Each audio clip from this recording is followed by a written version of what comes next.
everyone! Welcome back sa aking channel. And today guys, maghapon na umuulan dito. So late na ako nakapag-vlog kasi tinatamad akong mag-vlog today. Kasi sobrang yung ina-enjoy ko yung ulan na maghapon. As in, umuulan maghapon guys. Kumbaga parang may bagyo. Umuulan talaga, as in malakas. Every 5 minutes, ulan ng malakas. And then, yung ulan lang naman dito, nagtatagal ng 5 minutes. Parang distance raining yung nangyayari. So, yun na nga guys. Today, magluluto ako ng dahil hapon na, magluluto ako ng dinner namin. Kasi si husband nasa school siya. May schooling siya ngayon. So, ako na lang yung magluluto ngayon ng pagkain namin. Ako yung magluluto ng ulam namin ngayon. So, na-miss daw ni husband kumain ng ng kebab.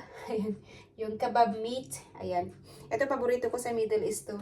Yung kebab meat, na-miss daw niyang kumain ng kebab meat. So, ako yung magluluto ng kebab meat. May sobra kasi kami nung isang araw na kebab meat. So, yun yung lulutuin natin guys. So, bago siya dumating, magluto na ako para mamaya kakain na lang kami ni Mister. So, ang ilalagay ko guys, meron akong kebab meat dito. And then,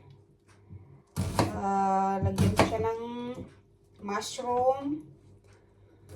Tapos, cabbage, onion, ayan.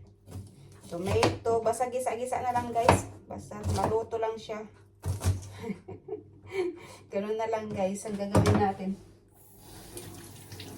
Kasi na-miss daw niyang kumain. So, instead na siya pa yung magluto mamaya, ako na lang yung magluluto guys. Madali lang to. So, ito yung, may mushroom pa pala ko guys. Ito yung lettuce nilalagay ko. Chinese cabbage yata to. Ewan ko. And then yung mushroom. May mushroom na ako dito. And then yung kebab. Marami akong kebab meron. Ito yung leftover namin kagabi. So, meron pang natira. So, yung dadagdag ko. And then, kamatis and onion. So, iuna natin yung onion na gisahin para mag-brown siya. And then, sunod natin yung kamatis naman. So, yun nga guys. May kakanto pala ko sa inyo kasi, di ba yung, kung alam niyo yung nawala na yung papa niya, yung husband ko, nawala na yung, di ba na matay na yung papa niya. So, nilibing namin siya kahapon, yung papa niya. So, may natanggap kaming mail. May natanggap kaming mail galing sa galing sa attorney. May natanggap kaming mail galing sa sa attorney guys, na about sa pagkamatay ng papa niya. So, hindi niya alam, first time niya makatanggap ng ganun kasi hindi nga niya alam yung about sa mga ganyang bagay. So, ang nangyari guys, natanggap niya yung paper na yun, akala lang niya parang normal lang na papel. Hindi niya alam na napakalaking bagay pala yun na papel na natanggap niya. Kasi kahapon, nung libing ng papa niya, after ng libing, pumunta kami dun sa bahay, sa family house nila. Kasi ang nakatira na lang dun yung dalawa niyang kapatid, and then yung pangalawang asawa ng papa niya. Yun. Pero yung husband ko, siya yung panganay sa magkakapatid. Tatlo silang magkakapatid, guys. Tapos, siya yung panganay. So, sa lahat ng mga magkakapatid, si husband lang yung nakatanggap ng ganong papel. Yung galing sa attorney. So, ayaw niya sanang, yun. Ayaw niya sanang bigyan ng attention yun. Pero, kahapon ngayon, after namin, pumunta kami dun sa bahay ng, yung family house nila, kung saan siya lumaki. And then, nandun yung kapatid ng papa niya. Tapos, sinabi niya yung papel about yun nga, sinabi niya sa tita niya about dun sa papel. Pinakita niya. So, doon niya nalaman, guys, na yung papel pala na yun, na natanggap niya, napaka-importante pala yun kasi pwede niyang i-claim yung yung mga ari-arian ng papa niya. Pwede niyang, lalo na yung bahay, yung malaking bahay nila, na family house nila. So, pwede niyang, yun, kasi siya nga yung parang first, panganay na anak. Tapos siya siguro yung inilagay ng papa niya niya na parang unang beneficiary niya. Parang ganun. Siya siguro yung nilagay ng tatay niya na pinakamin na beneficiary niya. Kasi siya lang yung nakatanggap ng ganun, yung mag-aasikaso lahat sa mga naiwan ng papa niya na namatay. So, nagulat siya kahapon. Nagulat siya kahapon about dun. Sabi niya, ala, yun pala yung ibig niya sabihin ng papel na yun. Hindi niya alam. Pero sabi niya, ayokong ano yun kasi nga nandun yung pangalawang nanay niya and then yung kapatid niya. So parang ayokong ano yun, sabi niya ganun. Pero may meeting sila bukas yata or after tomorrow. May meeting sila. Yung attorney pupunta sa bahay nila. So kailangan niyang pumunta doon para i-ano nga yung sulat na yun na natanggap niya. Yun. So, ayan, ang bango ng onion guys.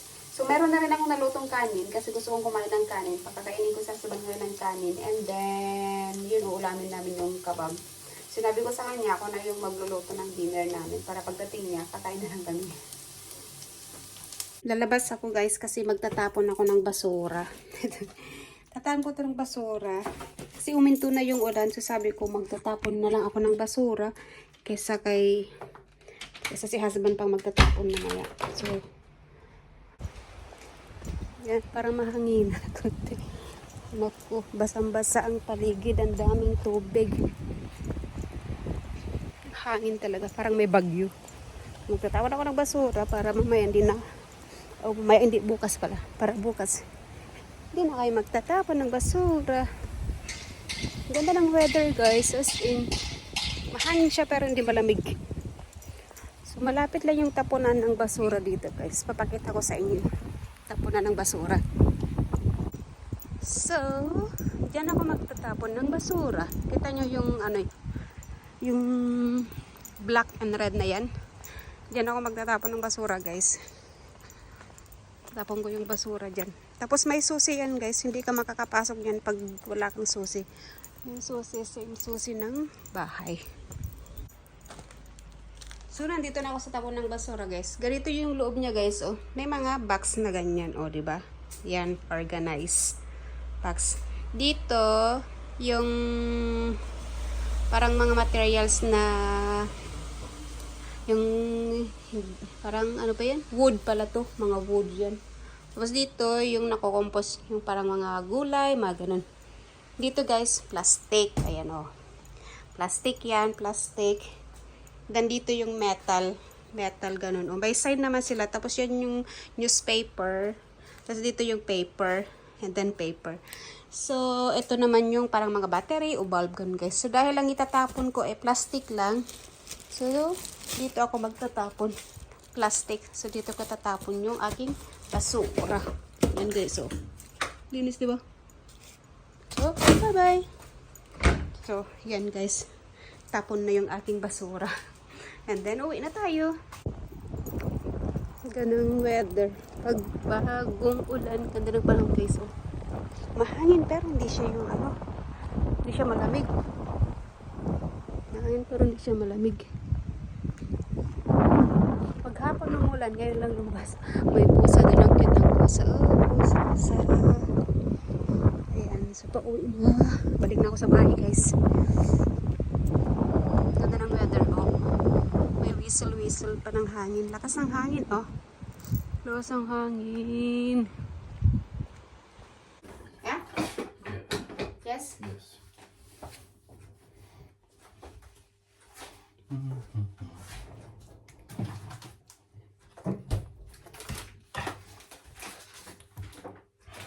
Lapit ng luto ang aking luto. I need to make Dumating na si asawa guys.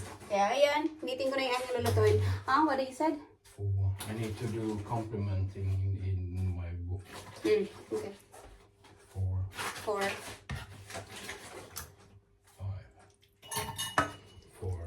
5. For the grades. You put sauce up.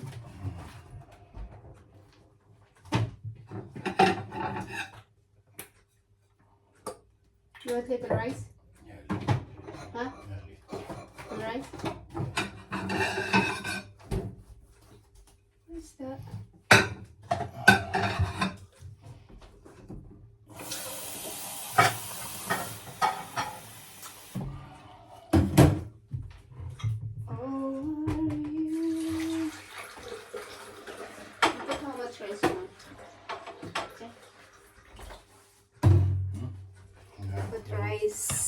salad. Oh, I'm satisfied. I turn on the lights. Yeah. Pakita sa inyo yung niluluto ko, guys. Yan, yung aking niluluto. Ayan. Lagyan ko ng soy sauce and oyster. And then, lalagay ko ito mamaya. Pag kumulo na konti, pakuluin ko lang siya. Tagal naman. Tagal o minute. And then, meron kaming rice. Tapos, gumawa din ako pala ng salad. Yan, salad. Para kay asawa. Ayan, may kunting tuna siya. Kunti lang yung ginawa ako kasi siya lang naman kakain. Kasi magkakanin ako. Ito yung kanin na niluto ko. Oh, may kanin akong niluto. Yan yung kakainin ko. And then, with ulam. Ito na guys, yung aming ulam. Here. Sarap. Oh, diba? So, nilagyan ko na yung what do you call this? The vegetable? I think it's some kind of cabbage. Cabbage? I'll put it here. Mix.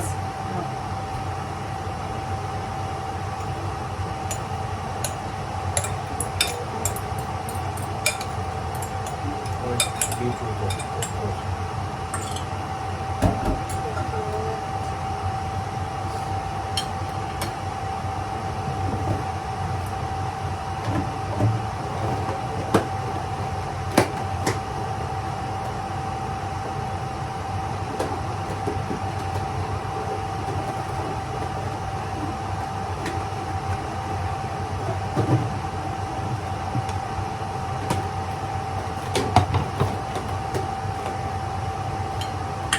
Perfect. Microwave.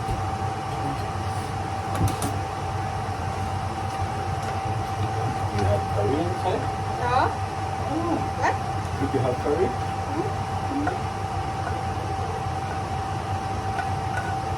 What?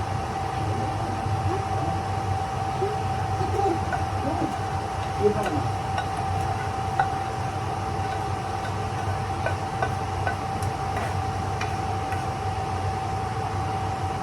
Hey guys, kain tayo. Wow. Ah? Ah.